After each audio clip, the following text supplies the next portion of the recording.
सभी विद्यार्थियों को नमस्कार। मैं उमेश माथुर, माथुर क्लासेज और फवीज इंस्टीट्यूट ऑफ मैथमेटिक्स पर आपका स्वागत करता हूं।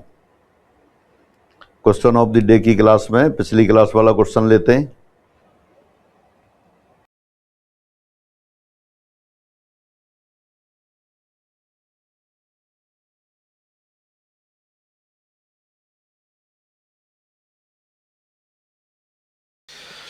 क्वेश्चन 85, एक त्रिभुज एबीसी में दो बड़ी भुजाओं बीसी तथा एसी की लंबाइयां क्रमशः 10 और 9 हैं। यदि उनके कोण समांतर श्रेणी में हों तो तीसरी भुजा की संभव लंबाई है।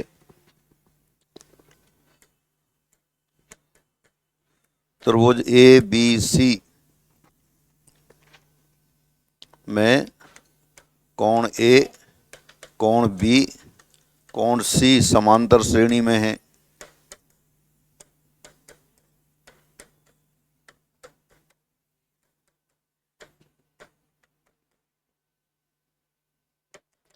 इसलिए angle B equal to 60 degree. A B C समांतर श्रेणी में है तो बी बराबर कितना हो गया 60 डिग्री। ये भी सबको याद रखना है।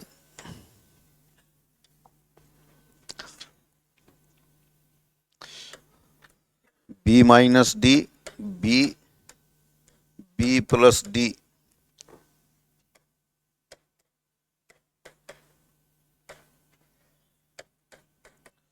त्रिभुज के कोण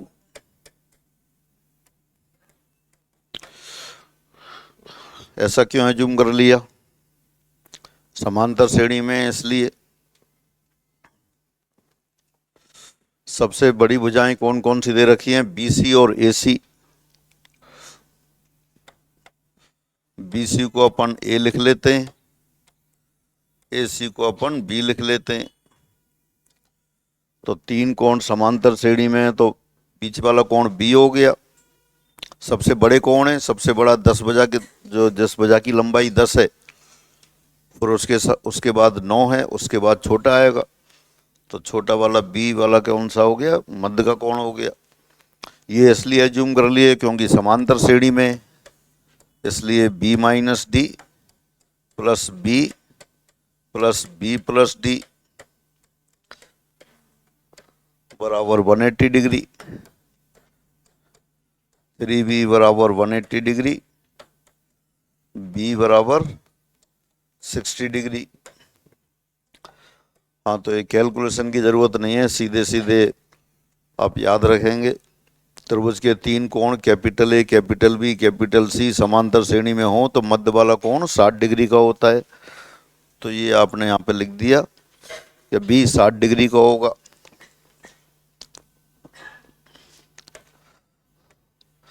अब सूत्र cos b बराबर C square plus A square minus B square upon 2ca की सहायता से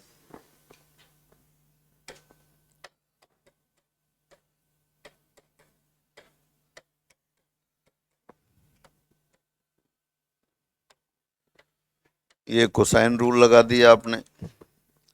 using cosine formula cos b equal to C square plus A square minus B square upon 2ca। A C बराबर कितना, B C कितना दे रखा है, cos 60 degree लिख दिया। बी सी बराबर ए है और बी सी की लंबाई क्या दे रखी है 10 और ए सी की ए बराबर 10, बी बराबर 9। तीसरी भुजा की लंबाई पूछी थी तो तीसरी भुजा सी हो गई, तो वैल्यू रख देते हैं इनकी C square plus A square यानी कि 10 square minus 9 square upon 2 into C into 10। cos 60 1/2 रख देते हैं, बस कैलकुलेट करो सब। सी स्क्वायर 100 माइनस 81 19 अपॉन 2 इंटू या 20c। 2 से 2 कैंसिल कर दिया, 10c इस साइड ले आए, एक ही साइड आ गया, सी स्क्वायर माइनस 10c प्लस 19 बराबर 0।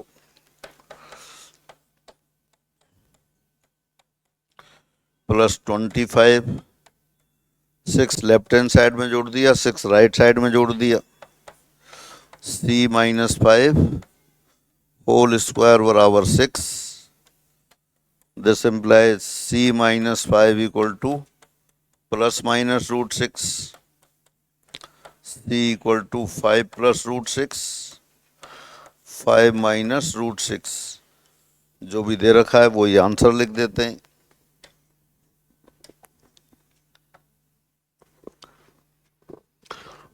तो 5 प्लस रूट 6 फर्स्ट ऑप्शन आ गया।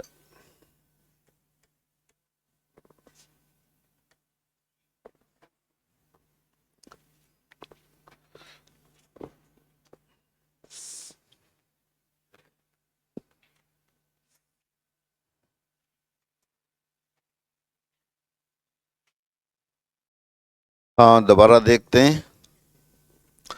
त्रिभुज एबीसी में दो बड़ी भुजाएं दे रखी थी, बीसी और AC.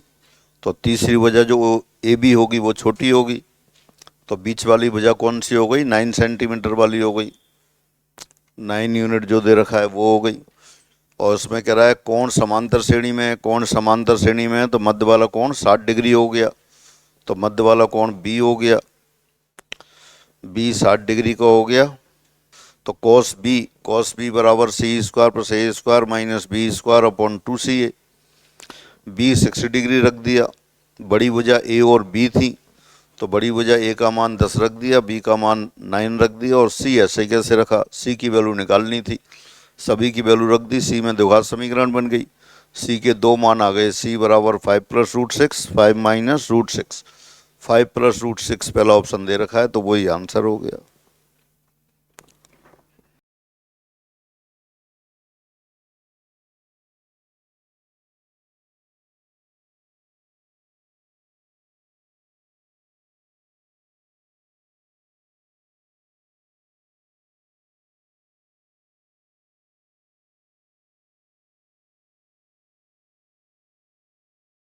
Question 96, cos alpha plus beta equal to 4/5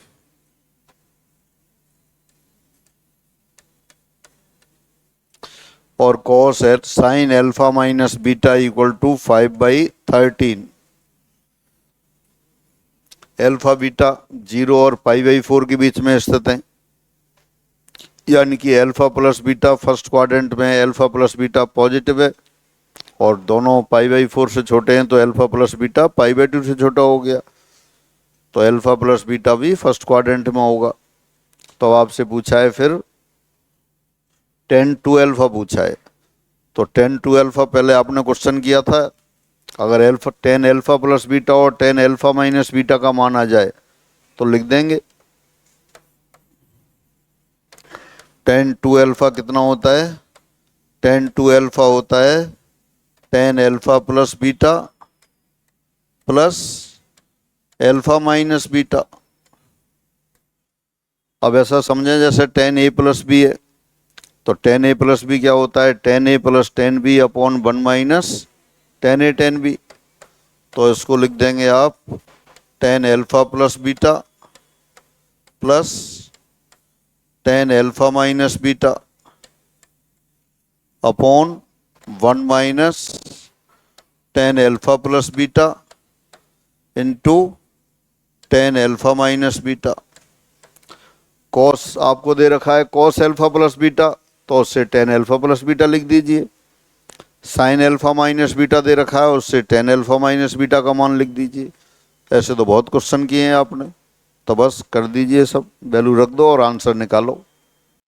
cos alpha plus beta equal to 4/5, therefore tan alpha plus beta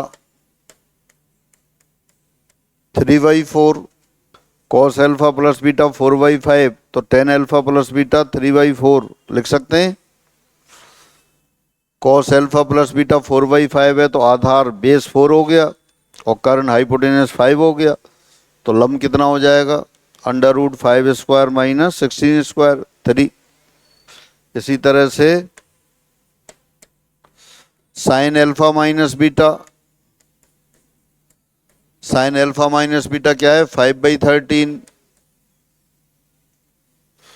तो therefore tan alpha minus beta, हाँ क्या लिखते हैं बता दो?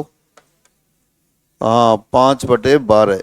ये तो बहुत किया है, तो सभी वैल्यू रख दीजिए यहां पर।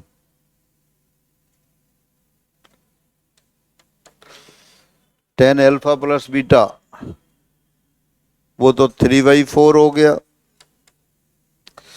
टेन एल्फा माइनस बीटा 5/12 हो गया।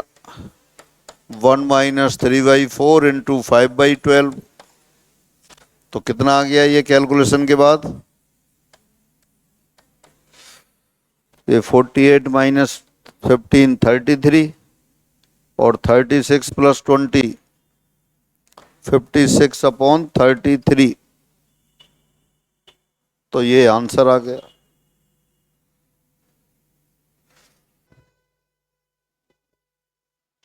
अब अगला क्वेश्चन आपके लिए होमवर्क है। ये क्वेश्चन आप रीडिंग लगाएंगे, सॉल्व करेंगे और कमेंट बॉक्स में आंसर लिख देंगे। फिर अगली क्लास में दोबारा मिलेंगे। आज इतना ही रखते हैं। अब ये क्वेश्चन रीडिंग लगाइए आप और आंसर लिख दीजिए। सभी को नमस्कार।